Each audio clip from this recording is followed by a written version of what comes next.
একটা দিন নতুন একটা ভিডিও নিয়ে তোমাদের সামনে চলে এসেছি। তোমরা সকল অবশ্যই ভালো আছো, আমিও খুব ভালো আছি। তো রোজকার মতো আমার স্নান কমপ্লিট হয়ে গেছে, একটু যেটা কাজও কমপ্লিট হয়ে গেছে। শুধু বাকি বলতে খাওয়া দাওয়া আর নিজের খাবারটা তৈরি করা। এই যে দেখছো জিনিসগুলো, এগুলো সব কেটে রেখেছি। এমনি নর্মাল ভাত তৈরি হয়ে গেছে, তরকারি হয়ে গেছে। আমি এবার খাবো না। আমার এই মাঝে সাঝে নর্মাল খাবার দাবার খেতেও মনে হয় গায়ে জ্বর আসে। সিরিয়াসলি বলছি, তোমাদের কারো কি এরকম আসে? প্লিজ থাকলে প্লিজ কমেন্ট করো তো। আমার প্রচণ্ড বোরিং লাগে লাইফে। যত স্টিলভাবে সব কাজ করি না কেন, কিছু জিনিস তো বোরিং লাগে। তো এখানে আমি রসুন, পেঁয়াজ, শুকনো লঙ্কা সব কিছু ভেজে নিয়েছি। তারপরে দিয়ে দিয়েছি বিনস।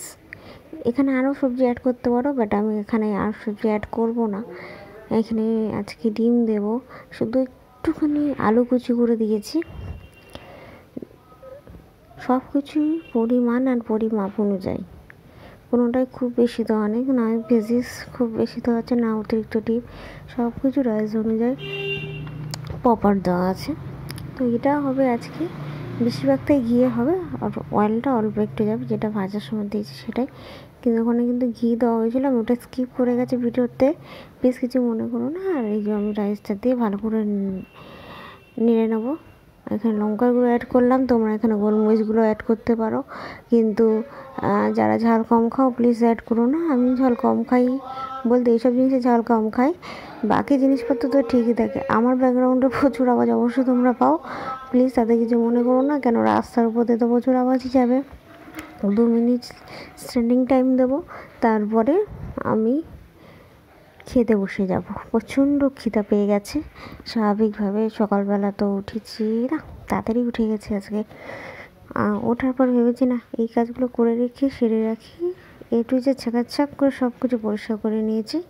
আর তোমরা নেক্সট ব্লগে অবশ্যই কিছু জিনিস দেখতে পাবে যে কী কী কাজ করা হয়েছে, কী বৃত্তান্ত। কালকে পূর্ণিমা আছে, আমি ঘরে অল্প একটু পুজো দেবো ছোটো করে, তো তার জোগাড়ি করে রাখবো। স্বাভাবিকভাবে আমার হাতের সামনে সব কিছু থাকলেও আমাকে যেতে হবে, আর যেহেতু সব কিছু একসাথে করি তাই। আর এই আলপনাটা না একটু চেঞ্জ করার ইচ্ছা আছে, ভাবছি এইখানটা পুরো রেড করে তারপর তো হোয়াইট কালারের দেবো। তোমরা বলো কেমন লাগবে। আমি আলপনাটা আগে ডিসাইড করে নিই কোনটা দেবো, তারপর তোমাদের সাথে শেয়ার করবো যে কোন আর কলকাটা দেবো। এই জন্য নিয়ে বসে পড়েছিলাম, খাওয়া হয়ে গেছিলো, রেস্ট বলতে নর্মাল রেস্ট নিয়েছিলাম। বাজারে বেরিয়েছিলাম, বাজার করা কমপ্লিট, তো চলেই এসেছি। আর বাজারে গিয়ে আমার যে আজকে অবস্থা হয়েছে কি বলবো, সিরিয়াসলি। আমি বেডটা দেখে নিচ্ছি, আমি জাস্ট নিয়ে পেমেন্ট করে অনলাইন পেমেন্ট করে চলে এসলাম। আর দাঁড়াতে ইচ্ছে হচ্ছিলো না। হঠাৎ করে আজকে বিকেলবেলা থেকে শরীরটা একটু খারাপ করছিলো। আর এই জিনিসটা না আমার প্রত্যেকবার পুজো আসার সময় হয়তো শরীরটা কেন টায়ার্ড শরীর খারাপ হয়, কিন্তু আমি সত্যি কথা বলতে বসেও থাকি না, শুয়েও থাকি না, কারণ আমি জানি আমাকে এই কাজগুলো করতে হবে, আমাকে করতে হবে, মানে করতেই হবে যতই যাই হোক। কেন এমনি ঠান্ডাকাল পড়েছে, স্বাভাবিকভাবে আমি একটু জলের কাজ বেশি করলে আমার ঠান্ডা লেগে যাবে, তার থেকে একটুখানি সাবধানে আছি।